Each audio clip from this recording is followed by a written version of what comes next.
پاکستان میں بہرحال کعبے کی طرف پاؤں نہ کیا کرے، مجبوری ہو، جیسے مجھے تکلیف ہو جاتی ہے تو مجبوری میں کوئی آدمی عاتقہ نام رکھ سکتے ہیں، بالکل رکھ سکتے ہیں۔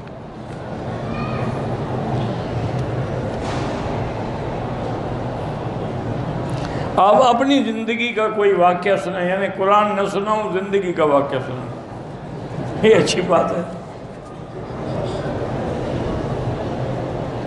ایسی کتاب ہے جس میں تابعین، بالکل صحابہ پر بھی کتابیں ہیں، البدایہ والنہایہ ہے، اور کئی تاریخی کتابیں ہیں جن میں تابعین کا بھی ذکر ہے، مجتہدین کا بھی ہے، فقہاء اولیاء کا بھی ہے۔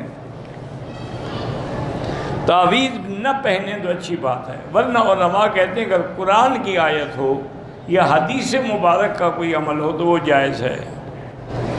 عصر اور ظہر کی نماز میں امام آہستہ تلاوت کرتے ہیں، حنفی مسلک میں مقتدی کچھ نہیں پڑھے گا، امام کا پڑھنا ہی کافی ہے۔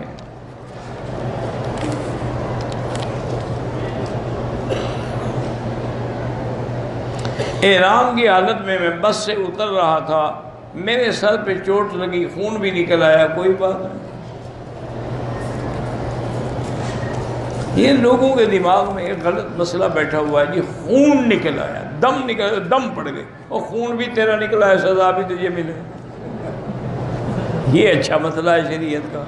میرے ایک دوست ہے، اب مجھے نام بھول رہا ہے، وہ دل کے بڑے ڈاکٹر ہیں، وہ ایک دن وہاں میرے گھر میں آئے، میرا پوتا جو ہے نا اس کے دل میں سوراخ تھا، تو وہ اسی چیز کا ماہر ڈاکٹر تھا، تو وہ آئے تو کہا کہ مجھے آپ بچہ دکھا دیں۔ میں نے کہا بچہ کیسے دیکھیں گے؟ اس نے کہا اس کی کوئی سی ڈی بنی ہوئی ہے۔ میں نے کہا ہے؟ انہوں نے کہا ایک تو سی ڈی دیکھ لوں گا، دوسرا میں خود بھی اسٹیتھوسکوپ رکھ کے اندازہ کر لوں گا، اتنی عرصہ جو ہو گیا ہمیں ڈاکٹری کر۔ باہر اس نے دیکھا، اس نے کہا الحمدللہ مکی صاحب یہ بہت ہی باریک ہے، اس کے کبھی آپریشن کا نہ سوچنا، آپریشن میں یہ سوراخ ملے گا ہی نہیں سرجن کو، اور گڑبڑ ہو جائے گی۔ یہ جب عمر اس کی زیادہ ہوگی نا الحمدللہ وہ خود بخود ٹھیک ہو جائے گا۔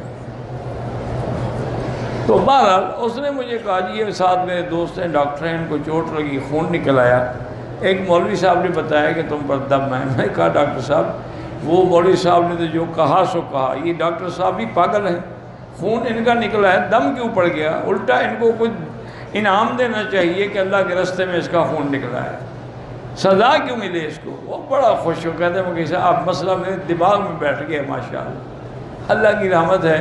تو وہ میرا پوتا جو ہے نا الحمدللہ وہ خود بھی ڈاکٹر بن گیا اللہ کی رحمت سے، وہ سان ڈیاگو امریکہ سے پڑھ کے آیا ہے ماشاءاللہ۔ تو وہاں جا کر بھی اس نے کہا وہ ٹھیک ہو گیا تم جیسے ڈاکٹر صاحب نے کہا تھا آپ کو ٹھیک کہا تھا۔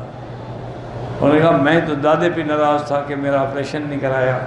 انہوں نے کہا تمہاری بے وقوفی ہے، اگر کرانا ہوتا تو کراتے ہو، جب ضرورت ہی نہیں ہے تو کیوں کرائیں؟ تو اللہ سب بچوں کو دعا کریں شفا عطا فرمائے۔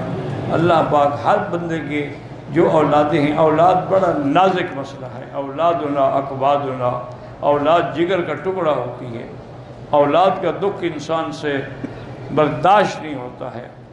میرے والد صاحب رحمۃ اللہ علیہ سے حاجی قاسم مرحوم تھے، اللہ ان کی قبر پہ رحمت کرے، وہ سائیکل چلاتے تھے، والد صاحب اس کے پیچھے بیٹھتے تھے اور کسی کے پیچھے نہیں بیٹھتے۔ تو اس نے ایک دن پوچھا، انہوں نے کہا حضرت یہ بتائیں کہ اولاد کا کتنا بڑا مقام ہے والدین کے نزدیک؟ انہوں نے فرمایا عجیب آدمی ہو، اتنا عرصہ تم میرے ساتھ رہے ہو، اللہ کا نبی اولاد کے لیے روتے روتے آنکھیں دے بیٹھا تو اور کسی کی کیا طاقت ہے؟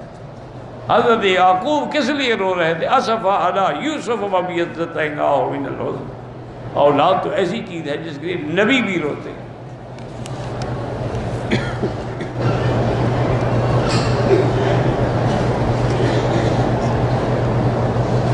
بہرحال کسی مرد یا عورت کی شرمگاہ کو ہاتھ لگانا حرام ہے۔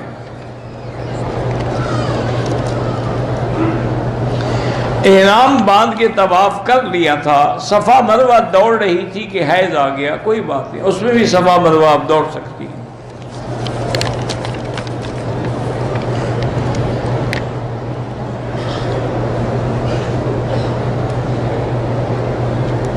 میرے منہ سے سخت بدبو آتی ہے 2 سال سے، علاج بھی کروا رہے ہیں، جس طرح آپ نے مجھے پیٹ درد کا علاج بتایا تھا میں ٹھیک ہو گئی، تو اب اس کے لیے بھی علماء نے یہی لکھا ہے کہ عرق گلاب لے کے اس کی کلی کیا کریں صبح و شام ہر نماز کے بعد۔